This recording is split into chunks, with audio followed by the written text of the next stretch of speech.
সুপ্রিয় শিক্ষার্থী বন্ধুরা, আসসালামু আলাইকুম। আশা করি তোমরা ভালো আছো। আলহামদুলিল্লাহ, আমি ভালো আছি। তোমরা ইতিমধ্যে অবগত আছো যে সৃষ্টি শিক্ষা পরিবারের সকল প্রতিষ্ঠানই সারা দেশে সেরা মানে অনলাইনে সেবা কার্যক্রম চালিয়ে যাচ্ছে।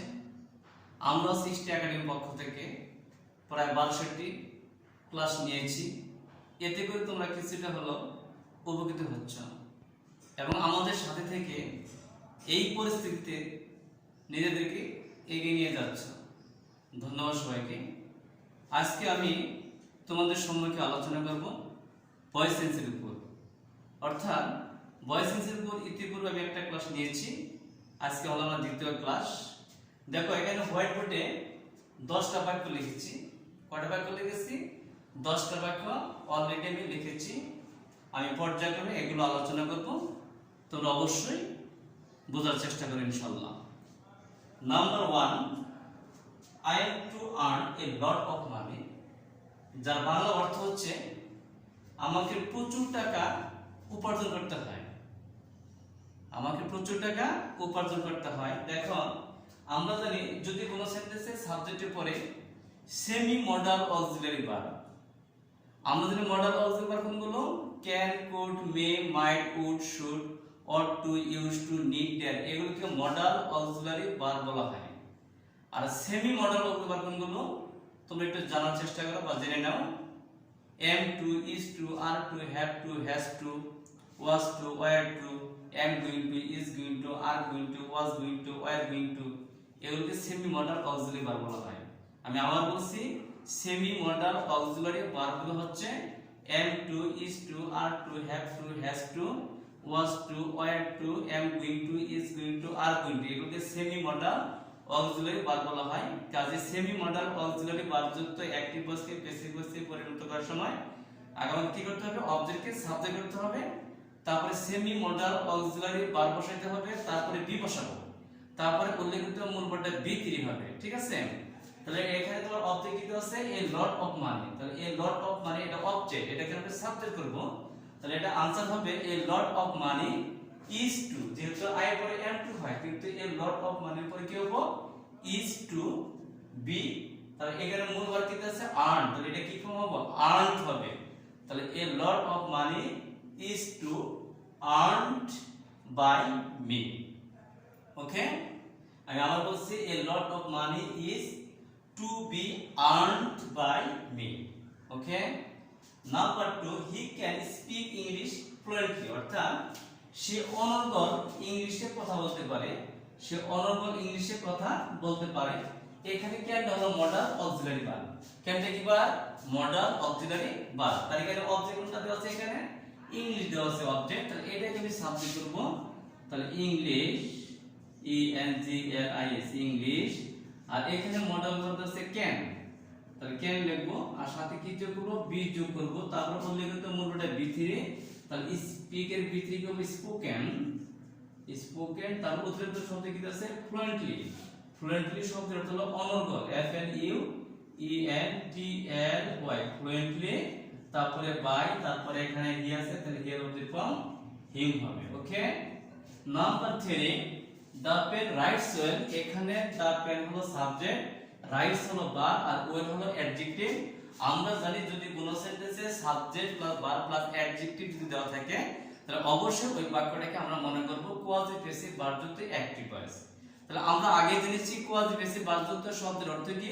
অর্ধ কর্মবাচ্য ক্রিয়া। অর্ধ কর্মবাচ্য ক্রিয়া। তাহলে কোয়াজি প্যাসিভ ভার্বের বাংলা অর্থ হচ্ছে অর্ধ কর্মবাচ্য ক্রিয়া। তাহলে কোয়াজি প্যাসিভ ভার্ব যদি অ্যাক্টিভ ভয়েস আমরা কিভাবে চিনবো? অবশ্যই একটা সেন্টেন্সে শুধুমাত্র সাবজেক্ট ভার্ব এবং অ্যাডজেক্টিভ দেওয়া হবে, এছাড়া কোনো কিছু দেওয়া থাকবে না। থাকলে আমাদের মনে করতে হবে প্রথম বাক্য হলো কোয়াজি প্যাসিভ ভার্ব যুক্ত অ্যাক্টিভ ভয়েস। তাহলে কোয়াজি প্যাসিভ ভার্ব যুক্ত অ্যাক্টিভ ভয়েসকে প্যাসিভ ভয়েসে পরিণত করার সময় সাবজেক্ট ঠিক থাকবে, সাবজেক্ট ঠিক থাকবে, তাহলে দা পেন এখানে ঠিক থাকবে। আর এই বাক্যটা আছে তোমার কোন টেন্সে? Present indefinite. তাহলে কি হবে? ইজ হবে। তারপর উল্লেখিত মূল ভার্বটা বিটি হবে, রিটেন, তারপরে ওয়েল অ্যাডজেক্টিভ। তাহলে তুমি কি হয়ে গেল? প্যাসিভ ভয়েস হয়ে গেল। ঠিক আছে? তাহলে প্রথম সাবজেক্ট, তারপর টেন্স টু বি ভার্ব, তারপর উল্লেখিত মূল ভার্বটা বি3, তারপর অ্যাডজেক্টিভ, সবার শেষে বলবো ইনশাআল্লাহ। আশা করি সবাই বুঝতে পেরেছেন। Number 4, we elected him president. আমরা তাকে প্রেসিডেন্ট পদে বা সভাপতি পদে নির্বাচিত করলাম। তাহলে এখানে দেখো এই যে প্রেসিডেন্ট এটা হলো তোমার ফ্যাক্টিটিভ অবজেক্ট, আর হিম হলো ব্যক্তিবাচক অবজেক্ট। তাহলে ফ্যাক্টিটিভ অবজেক্ট আবার কোনটাকে বলা হয় আমি বলে দিচ্ছি। ফ্যাক্টিটিভ অবজেক্ট হলো যেসব অবজেক্ট ক্ষণস্থায়ী এবং মানুষের মতামতের উপর নির্ভরশীল। যেসব অবজেক্ট ক্ষণস্থায়ী এবং মানুষের মতামতের উপর নির্ভরশীল তাকে ফ্যাক্টিটিভ অবজেক্ট বলা হয়। তাহলে ফ্যাক্টিটিভ অবজেক্ট কোনগুলো? যেমন president, prime minister, chairman, member, এগুলোকে ফ্যাক্টিটিভ অবজেক্ট বলা হয়। তাহলে ফ্যাক্টিটিভ অবজেক্ট যুক্ত অ্যাক্টিভ ভয়েসকে প্যাসিভ ভয়েসে পরিণত করার সময় আগে আমাকে ফ্যাক্টিটিভ অবজেক্ট বাদে যে ব্যক্তিবাচক অবজেক্ট ওই অবজেক্টকে আমরা কি করব? সাবজেক্ট করব। ওকে, তাহলে হি, আর এখানে ইলেক্টেড কি পাস্ট ফর্ম, তাহলে ওয়াজ। তাহলে হি ওয়াজ, তারপরে উল্লেখিত মূল ভার্বটা, উল্লেখিত মূল ভার্বটা কি হবে? be3 হবে। তাহলে হি was elected, he was elected. তারপর বাদ বাকি তোমার বাকি অবজেক্ট লিখতে হবে প্রেসিডেন্ট, PRESIDENT, প্রেসিডেন্ট, তারপরে বাই, তারপরে এখানে আছে উই, তাহলে উইটা কি হবে? আস হয়ে যাবে। Number 5, it is time to do the work.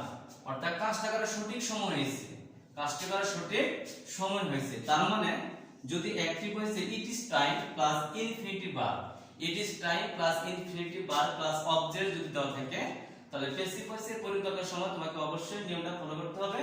প্রথমে ইট ইজ টাইম বসাবা, তারপর ফর বসাবা, তারপর অবজেক্টের সাবজেক্ট, তারপরে টু বি, তারপর উল্লেখিত মূল ভার্বের be3। আমার মনে হয় এই এক্সাম্পলটা বা এই বাক্যটা তোমার কাছে নতুন মনে হবে বা তোমাদের কাছে নতুন মনে হবে, একটু হলো কঠিন মনে হবে, কারণ এই নিয়মটা তোমরা হয়তো আগে কোথাও পড়োনি। আমি নতুন করে তোমাকে আবার বুঝিয়ে দিচ্ছি যে যদি অ্যাক্টিভ ভয়েসে শুরুতে ইট is time plus infinitive verb plus object দেওয়া থাকে, তাহলে প্যাসিভ ভয়েসে পরিণত করার সময় তোমরা স্ট্রাকচারটা লিখে নাও। প্রথমে ইট ইজ টাইম ঠিক থাকবে, তারপর ফর বসাতে হবে, তারপর তোমার অবজেক্ট, তারপরে টু বি, তারপর উল্লেখিত মূল ভার্বটা be3।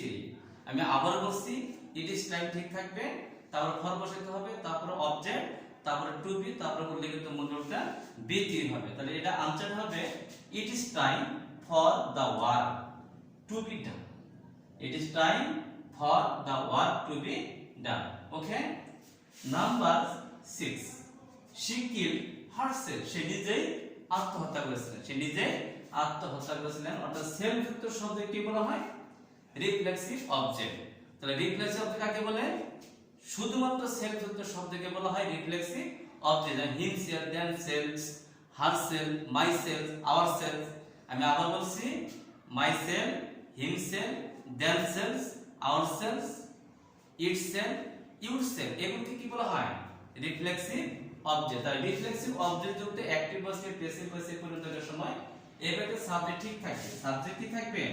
ঠিক থাকবে। তারপর টেনশন সেটা অক্সিলারি ভার্ব বসাইতে হবে। তাহলে এখানে কিলতে কি ফর্ম? Past form. তাহলে কিলের পাস্ট ফর্ম কি হবে? কিলটি হবে। তাহলে শি ওয়াজ কিল, তারপরে বাই, তারপরে এখানে হারসেলফ হলো তোমার রিফ্লেক্সিভ অবজেক্ট, এটা যাবো সবার শেষে। ঠিক আছে, তাহলে রিফ্লেক্সিভ অবজেক্ট যদি অ্যাক্টিভ ভয়েসকে প্যাসিভ ভয়েসে পরিণত করার সময় এইভাবে তোমাকে আনসার লিখতে হবে। দে লাভ ইচ আদার, তাহলে একে অপরকে ভালোবাসে। তাহলে একে অপরকে ভালো, এই যে ইচ আদার এটা হলো তোমার reciprocal pronoun. Reciprocal pronoun, pronoun কয় প্রকার? 8 প্রকার। এর মধ্যে এটা হলো ইচ আদার আর হলো one another. Each other, one another, এগুলো কি রেসিপ্রোকাল প্রনাউন। কাজে প্রদত্তে অ্যাক্টিভ ভয়েসে subject plus verb plus reciprocal pronoun যদি বলে দেওয়া থাকে, তাহলে প্যাসিভ ভয়েসে পরিণত করার সময় এখানে তোমার সাবজেক্ট ঠিক থাকবে। তাহলে দে, আর এখানে লাভটা কি ফর্ম? Present form. তাহলে এজন্য আর হবে। তাহলে দে আর, তারপর উল্লেখিত মূল ভার্বটা be3, তারপর লেখো বাই, তারপর ইচ আদার, ইচ আদার। ঠিক আছে, ইচ আদার। তাহলে যদি কোনো সেন্টেন্সে subject plus verb plus each other বা ওয়ান অ্যানাদার যদি দেওয়া থাকে, তাহলে প্যাসিভ ভয়েসে পরিণত করার সময় সাবজেক্ট ঠিক থাকবে, তারপর টেনশন সে ভার্ব বসাবা, উল্লেখিত মূল ভার্বটা be3, তারপরে বাই, তারপরে রেসিপ্রোকাল প্রনাউন সবার শেষে লিখবা। ঠিক আছে, number 8, do not touch the verb. দেখো এখানে তিনটা বাক্য লিখছি, তিনটা বাক্য কিন্তু ইম্পারেটিভ সেন্টেন্স। কি সেন্টেন্স? Imperative sentence. তাহলে do not touch the verb অর্থ কি? ফুলটি স্পর্শ করো না। তাহলে এটা নিয়মটা কি? আমরা স্ট্রাকচারটাকে জেনে নেই যে ডু নট যুক্ত অ্যাক্টিভ ভয়েসকে প্যাসিভ ভয়েসে পরিণত করার সময় প্রথমে তোমাকে লেফট নোট বসাতে হবে, তারপরে অবজেক্টকে সাবজেক্ট করবা, তারপর বি বসাবা, তারপরে উল্লেখিত মূল ভার্বটা বি3 হবে। তাহলে এখানে ডু নট দেওয়া আছে, কাজে এটা হলো ইম্পারেটিভ সেন্টেন্সের অ্যাক্টিভ ভয়েস। তাহলে প্রথমে কি লিখবো লেট, তারপরে নট, লেট নট, তারপরে এখানে অবজেক্ট কি দেওয়া আছে the floor, let not the floor, তারপরে নিয়ম অনুসারে বি হবে, তারপরে উল্লেখিত মূল ভার্বটা বি3। এখানে touch T U U C touch, এটা হলো প্রেজেন্ট ফর্ম। তাহলে এটা পাস্ট পারফেক্ট কি হবে টাচড, অর্থাৎ টাচের সাথে ইট যোগ করলে পাস্ট পার্টিসিপল হয়ে যাবে। তাহলে ডু নট যুক্ত অ্যাক্টিভ ভয়েসকে প্যাসিভ ভয়েসে পরিণত করার সময় এইভাবে তোমাকে স্ট্রাকচার ফলো করে অ্যানসার লিখতে হবে। নাম্বার 9 পোস্ট দ্য লেটার, এর অর্থ কি চিঠিটি পোস্ট করে। এই যে পোস্ট, এটা হলো তোমার মেইন ভার্ব বা মূল ভার্ব। তাহলে মূল ভার্বটা বাক্যে আসলে কি সেন্টেন্স হয় ইম্পারেটিভ সেন্টেন্স হয়। আমরা সবাই জানি যে মূল ভার্ব বা প্রিন্সিপাল ভার্বের বাক্যে আসলে কি সেন্টেন্স হয় ইম্পারেটিভ সেন্টেন্স হয়। তাহলে আমরা অবশ্যই জানবো যে মূল ভার্ব বা প্রিন্সিপাল ভার্বের বাক্যে শৈলে তাহলে এই ধরনের অ্যাক্টিভ ভয়েসকে প্যাসিভ ভয়েসে পরিণত করার সময় এই ক্ষেত্রে আমাকে লেট লিখতে হবে। প্রথমে লেট, তারপর অবজেক্ট দা লেটার, লেটার, তারপরে বি, তারপর উল্লেখিত মূল ভার্বটা বি3। তাহলে পোস্ট লেখা আছে, তাহলে কি হবে পোস্টেড, পোস্টেড। ওকে, তারপর লেখা আছে number 10 let him do the work. অনেক সময় ইম্পারেটিভ সেন্টেন্স হতে অ্যাক্টিভ ভয়েসে, ইম্পারেটিভ সেন্টেন্স হতে অ্যাক্টিভ ভয়েসে লেটের পরে মি হিম দেম হার থাকতে পারে। তাহলে লেটের পরে মি হিম দেম হার থাকলে অবশ্যই প্যাসিভ ভয়েসে পরিণত করার সময় লেট ঠিক থাকবে, লেটে কি ঠিক থাকবে। তাহলে লেট, তারপর অবজেক্ট লেট দা ওয়ার্ক, তারপরে তারপর বি বসাবো, কি বসাবো বি বসাবো, তারপরে উল্লেখিত মূল ভার্বটা বি3 হবে, অর্থাৎ ডু আছে তার ডান হবে, তারপরে বাই বসাইতে হবে, তারপরে এখানে হিম আছে, হিমটা সবার শেষে চলে যাবে।